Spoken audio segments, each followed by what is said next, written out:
or agitation, keep both open. And when they're both open, and I do anything, we circulate between the two. Seem like the lecture stuff? So in this pose, when we're going, it's tough.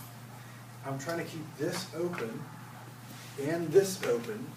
And one of the ways that I know it stays open is I'm more stable and I don't fall as much. There's really great honesty about yoga asana. If I fall out of the pose, something closed. So if you can't tell when you are practicing holding openness, look at the results of your actions. The karmic type practice. So in here, you got this open, throat's open, butt sticking out, sit bones are open for me. I got to do a little bit more scoop because I can collapse it in the open direction. And then, from here, the place that I was taking it, take the hands forward in the practice. That's open. And I get the sit bones out too. I take that and open it. Heart open, hips open. Does that make sense? Yeah. So it's the exercise of holding openness.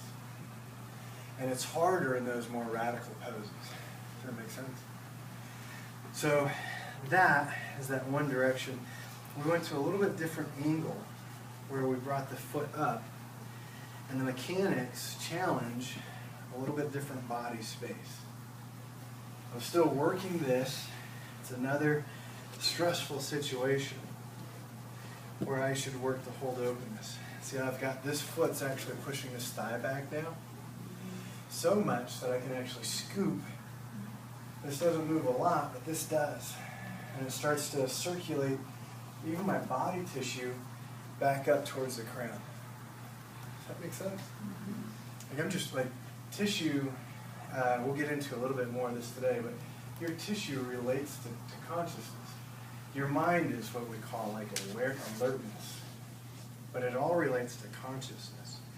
So in this one, a challenge is, can you keep it more open and lengthen it, get in. But I can use this to push back.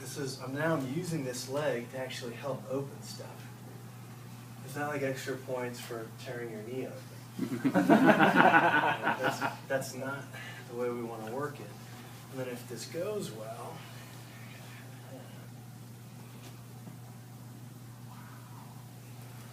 so I'm using my limbs to create more openness.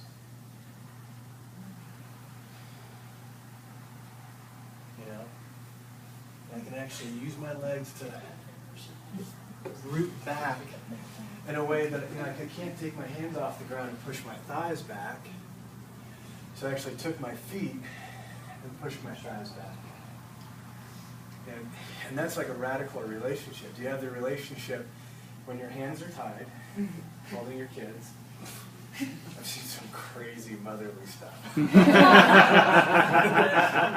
3 or 4 kids. They got like their hands are tied and all of a sudden like whoosh. Grocery store. God, by your toes. By your right here.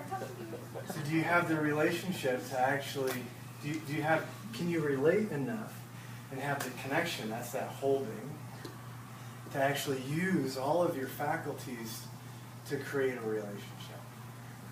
That makes sense? So when we do that half lotus thing,